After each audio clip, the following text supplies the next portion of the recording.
Most people who live paycheck to paycheck earn enough money to not live paycheck to paycheck. That's not a motivational line. It's a math problem with a missing variable, and that variable isn't your salary. The paycheck to paycheck cycle gets framed as an income problem almost every time someone talks about it. Earn more, spend less, repeat. But if that were actually the solution, it would have worked by now for the tens of millions of people who have tried exactly that. Picked up a side gig, got a raise, cut out subscriptions, and still ended the month with nothing left.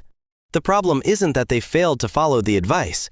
The advice itself skips the variable that actually drives the cycle. What nobody teaches you, not in school, not usually at home, not anywhere you were supposed to learn it, is how money actually moves through your whole financial life, when it arrives, when it leaves, what it's doing while it sits there, and why the timing of all of that matters just as much as the total amount. Most people manage money by looking at their bank balance and deciding if they can afford something. That's not a system, that's a guess. By the end of this video, you'll understand why your cash flow works against you even when you're being careful, and what it actually looks like to have your money move in a way that makes sense. Americans across almost every income bracket consistently report living paycheck to paycheck. It's not just people making $30,000 a year. People making $80,000, $100,000, even more run into the exact same problem with bigger numbers.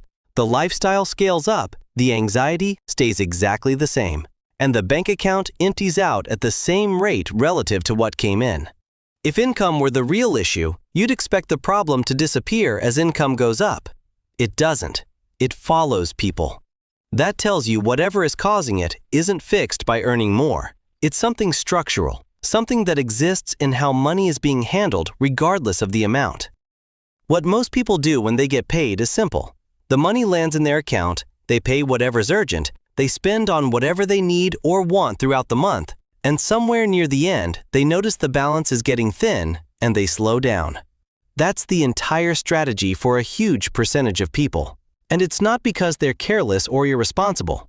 It's because that's the only model they were ever shown. The problem with that approach is that it has no structure. Everything is reactive. You're not directing money, you're just watching it leave and hoping enough of it stays. Cash flow is just the movement of money. What comes in, what goes out, and when. Most people track the first two loosely, but almost nobody thinks carefully about the third one. And timing is where the whole system breaks down. Your paycheck lands on the 1st and the 15th. Rent or mortgage is due on the 1st. Car payment might be the 10th. Insurance gets pulled automatically on the 17th. Groceries, gas, and everything else happen randomly throughout the month whenever you need something. At the end of the month, maybe a streaming service or gym membership hits. None of these things are secret. You know they're all coming.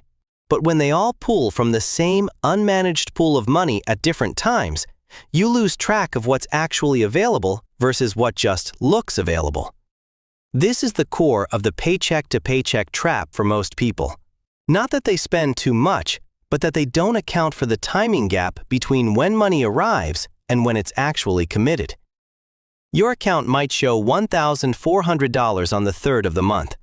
That looks like $1,400 you have.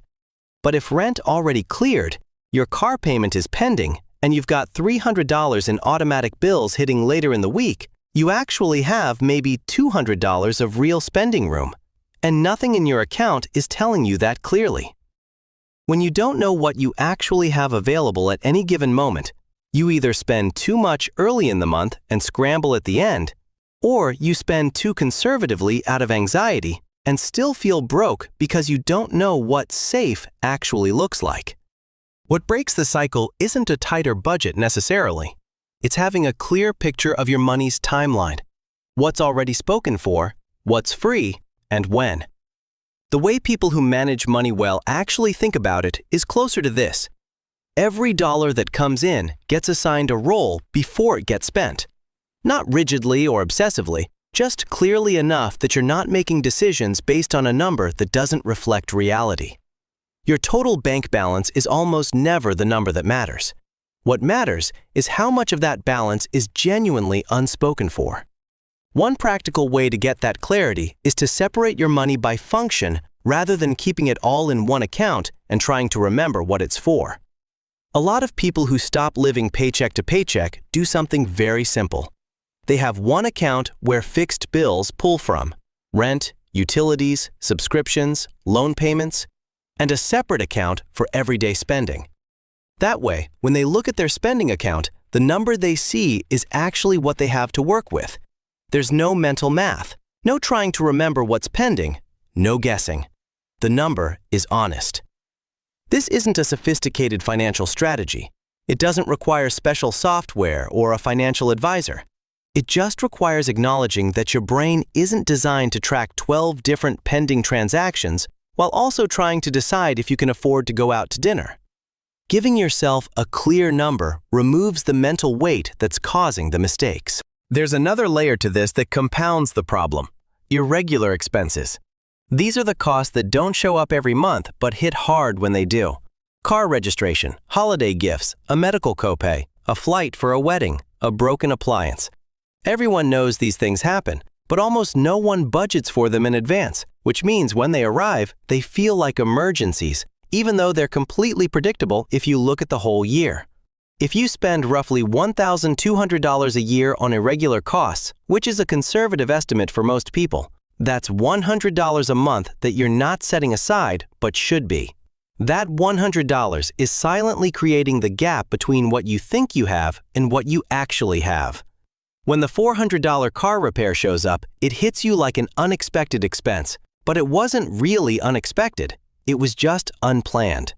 You estimate your irregular annual costs, divide by 12, and set that amount aside monthly into a separate account.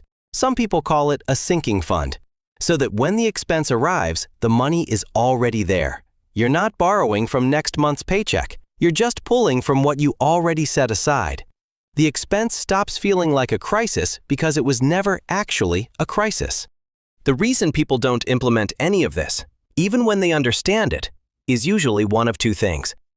Either they've tried budgeting before, it felt overwhelming, and they quit, or they're in a month-to-month survival mode tight enough that they feel like they don't have room to set up any kind of system at all. The first issue is usually a design problem, not a willpower problem. Budgets fail when they're too detailed to maintain or too restrictive to be realistic. A system with 3 accounts and a rough monthly number for each one is something almost anyone can stick to. It's not glamorous, but it works because it's simple enough to actually use.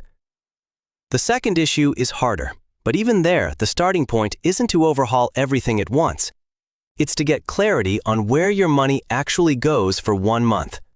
Not to judge it, just to see it clearly.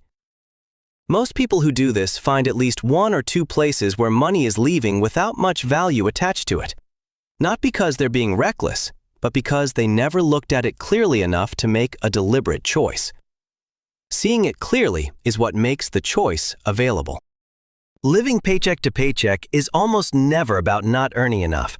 It's about managing money in a way that has no structure, no clear picture of timing, no separation between what's committed and what's free, no account for the irregular costs everyone pretends are surprises.